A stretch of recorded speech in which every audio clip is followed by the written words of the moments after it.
Welcome to my channel. Please subscribe and share. Please watch. 64 కళలలో శిల్పకళ ఒకటి. భారతదేశంలో శిల్పకళ కనిపించని దేవాలయాలు లేవు. నిర్జీవమైన బండరాలను జీవం పోసేవాడి శిల్పి. శిల్పి చెక్కిన శిల్పాలు మన సంస్కృతిని ప్రతిబింబిస్తాయి. జీవకళ ఉట్టిపడేటట్లు శిల్పాలను చెక్కిన శిల్పి గొప్పవాడు. ఆ శిల్పి నైపుణ్యాన్ని, శిల్పి కష్టాలు తెలియజేయడం మీ ద్వారా మేము ఇప్పుడు తెలుసుకోవడానికి ఇక్కడికి వచ్చిన్నాం.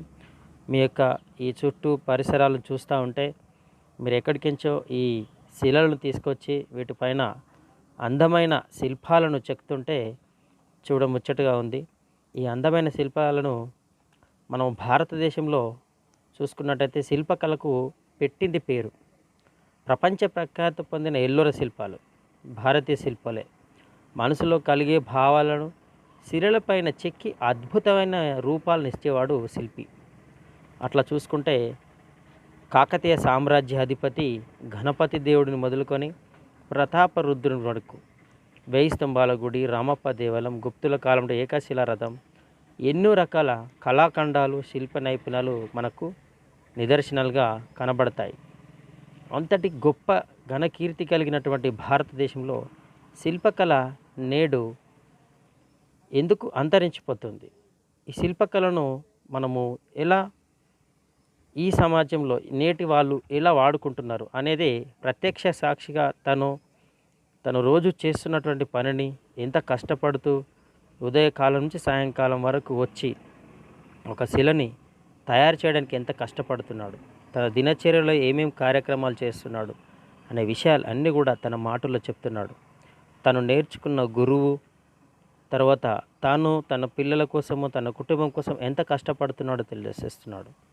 అంతేకాదు, ఆయన వారి జీవితంలో కష్టాలు వచ్చినా నష్టాలు వచ్చినా ఈ వృత్తిపైనే నమ్ముకొని ఉన్నాము, ఈ వృత్తి ద్వారా మేము బ్రతకాలి, ఈ వృత్తిలోనే మేము శాశ్వతంగా ఉండాలి అని తన మాటల్లో తెలియజేస్తున్నాడు. నాడు రాజుల యొక్క గొప్పతనాన్ని తెలియజేయడానికి కోసము రాజులు వాడుకున్నటువంటి కళ ఇప్పుడు కనుమరుగైపోయింది. కొన్ని చోట్ల అక్కడక్కడ మనము ప్రాచీన కాలం వైవిధ్యాన్ని గురించి తెలుసుకోవడానికి మనము విహారయాత్రలకు వెళ్ళినప్పుడు అక్కడ ఉన్నటువంటి సందర్శించడానికి మనం వెళ్ళి ఆ కఠిన రాళ్ళను కరిగించి దైవమూర్తులను, అప్సరసల భామిలను ఎంతో హృదయంగా తీర్చిదిద్దుతున్నాడు. కన్ను, ముక్కు, కాలు, చేయి ఇట్లా అన్ని అంగాలు చేత్తో అందంగా తెల్లరాతిలో అప్సరసలను సృష్టించి ఆమె విశాల నేత్రాల పక్కన ఆ శిల్పి తనను నిలబెట్టుకుంటున్నాడు. ఇంతటి అద్భుతమైన శిల్పి వల్ల రాయి శిల్పంగా మారి గౌరవాన్ని పొందుతుంది. అట్లే విద్య వల్ల మనిషికి గుర్తింపు లభించాలని, ఈ విద్యార్థి భవిష్యత్తులో ఎంతో నేర్చుకోవాలని ఈ శిల్పి పాఠాన్ని మనకు గుర్రం జాషువా గారు అందించినటువంటి శిల్పి అనే ఓ పాఠానికి ఉదాహరణగా ప్రత్యక్షంగా ఆ శిల్పి దగ్గరికి వెళ్ళి ఆయన మాటల్లో ఆయన యొక్క పనితనాన్ని గురించి, ఆయన పడుతున్నటువంటి బాధని గురించి, ప్రపంచంలో ఉన్నటువంటి శిల్పకళలో అన్ని రకాల కళలలో శిల్పకళ ప్రత్యేకమైనటువంటిది. వీళ్ళు చెక్కే బొమ్మలు దేవుడి బొమ్మలుగా చెక్కితే మీరు వాటిని పసుపు కుంకాలతో పూజిస్తున్నారు. పూర్వ మహారాజులు మాకు ఎంతో డబ్బు ఇచ్చి దేవాలయాలలో శిల్పాలు చెక్కించేవారు. చెక్కిన నంది విగ్రహాలు, నాట్య ప్రతిమలు ఎంతోమంది చూస్తూ ఉండేవారు. ఎన్నో రకాల బొమ్మలను చూసి అందులో ఆ శిల్పి చిరంజీవి అయి అతడు శాశ్వతంగా ఉండిపోతున్నాడు. కొన్ని వందల సంవత్సరాలు అయినా సరే ఆ శిల్పి అనేవాడు ఎవరైతే దాన్ని చెక్కి ఉంటాడో కాబట్టి అతను శాశ్వతుడైపోతున్నాడు. అందుకే అతడు ఉన్నంత కాలము, అతడు లేని కాలంలో కూడా శిల్పి ఆ శిల్పాల ద్వారా చిరస్థాయిగా ఉంటున్నాడు. అది శిల్పి యొక్క గొప్పతనం తన మాటల్లో ఇక్కడ మనకు తెలియచేస్తున్నాడు. శిల్పి ఎంత నేర్చుకుంటే అంత వస్తూనే ఉంటుంది. ఈ కళ ఇడికే అయిపోయిందని కాదు, జీవితాంతం చేసినా కూడా కళ తక్కువనేది. సరే, ఇంకోటి శిల్పకారుడిగా నీ జీవన విధానం ఎట్లుంది? అంటే ఇదే వృత్తి మీద నువ్వు ఇప్పుడు నీ పిల్లలకి పోషిస్తున్నావు, మంచి చదువులు చదివిస్తున్నావు, నువ్వు ఉన్నావు. సరే, ఇప్పుడు నీకు దాని వల్ల సంతృప్తిగా ఉన్నావా, లేకపోతే లేదు ఇది కాకుండా నువ్వు వేరే చేస్తే బాగుండు అనిపిస్తుందా? ఎట్లా ఉంది నీ జీవన విధానం? అంటే ఇది అందరిని మనిషిని బట్టి ఉంటుంది. ఇప్పుడు నా దానికైతే సరిపోతుంది.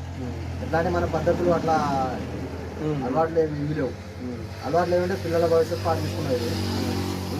ఒక కూలి మరొకరిదా పోయేది, మనం సొంతం చేసుకుని అదే కూలి ఒక 10 రూపాయలు ఎక్కువ వస్తే కూలికి రాదు. అంటే నా సంసారానికి మా పిల్లలకు చదువుకు దానికి దీనికి సరిపోతుంది. అట్లేం తక్కువ కూడా లేదు. ఇప్పుడు పిల్లలకు దీంతోనే ఇప్పుడు మా పిల్లలకు చదివిస్తున్నాం. హైదరాబాద్లో ఇప్పుడు కాలేజీలో ఉంచినాం. ఇప్పుడు అదే కూలికి పోతే ఉంచలేం, మన సంసారానికి దానికే సరిపోతుంది. అంటే దీంతో సంతృప్తికరంగానే ఉన్నాం శిల్పకళ ద్వారా. అంటే తక్కువ పడదు ఎక్కువ కాదు, దానికి సమానమైంది. ఓకే. ఇప్పుడు నీకు ఇంకో విషయం ఏంటంటే ప్రాచీన కాలం శిల్పకారులకి నేటి శిల్పకారులకి ఏమైనా తేడా? ఎట్లా తేడా అంటారు? ఇప్పుడు అప్పుడు ఉన్నటువంటి టెక్నాలజీ ఏంటి, ఇప్పుడు ఉన్నటువంటి టెక్నాలజీ? అప్పుడు కూడా వాళ్ళు రాళ్ళను చెక్కిరు, అద్భుతమైన కట్టడాలు చెక్కిరు. ఇప్పుడు కూడా ఇప్పుడు మనము యాదగిరి గుట్ట చూస్తున్నాం, యాదాద్రి టెంపుల్, అక్కడ కూడా ఇప్పుడు మంచి మంచి విగ్రహాలు చెక్కిరు. అయితే వాళ్ళు మిషనరీలు వాడుతున్నారా, ఏం వాడుతున్నారు? దాని మీద నీకు ఏమైనా అవగాహన ఉందా? దాని మీద అంటే అప్పుడు మిషన్ లేకుండే, ఇప్పుడు మిషన్లు అయినాయి. కానీ ఇప్పటికినవి అప్పటోలే, ఇంకా మనకినవి అప్పటోలే బాగా బెటర్ పని చేస్తారు. అప్పటి వాళ్ళే బాగుంటారు. అప్పుడు మిషన్ లేకుండే, ఇప్పుడు మిషన్ వర్క్ అయినా కూడా ఆ వర్క్ వస్తలేదు. అవును, చేతి వర్క్ చేసినట్టు. కానీ వాళ్ళ చేసేటట్టునే తెలియదు. ఇప్పుడు చాలా ఇప్పుడు ఫోన్లో కూడా చూసినారు ఒకసారి, పులిలో రౌండ్గా గొట్టిలాగా తయారు చేసారు, బాల్ లేక. ఇప్పుడు వాళ్ళు కూడా చేసారు, మిషన్తో చేసారు. కానీ అప్పుడైనా వాళ్ళు చేతితో చేసారు.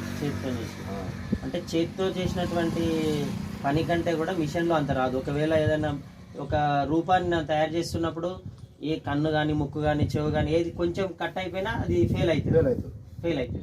మీ శిల్పిగా నీకు విద్యార్థులకు నువ్వేమి సందేశం ఇద్దాం అనుకుంటున్నావు?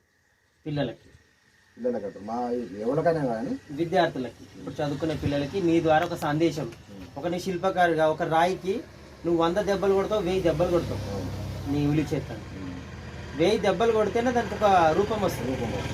అంతేగాని అది రాదు, కొట్టకుండా అయితే ఒక రూపం అయితే రాదు. ఒక చదువురాని విద్యార్థిని ఒక మంచి విద్యావంతునిగా చేస్తుంది, ఒక వివేకవంతునిగా తయారు చేస్తాడు, ఒక ఉపాధ్యాయుడు. లోకాన్ని గురించి తెలియజేస్తాడు, లోకంలో జరిగే విషయాల గురించి. ఇప్పుడు మీ గురించి నేను విద్యార్థులకు తెలియజేస్తున్నా.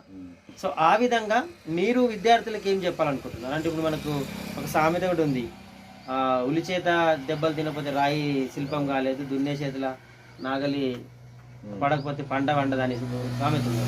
అట్లా విద్యార్థులకు మీ సందేశం లాస్ట్ మాట. విద్యార్థులుగా మనం ఏదైనా వర్కే చేయని, చదువుకోనని, మరొక పని చేయని, మన ఇంట్రెస్ట్ చేస్తేనే మనకు అది అందుతుంది. మనం దాని మీద ఇంట్రెస్ట్ పెట్టకపోతే ఏది కూడా అందదు.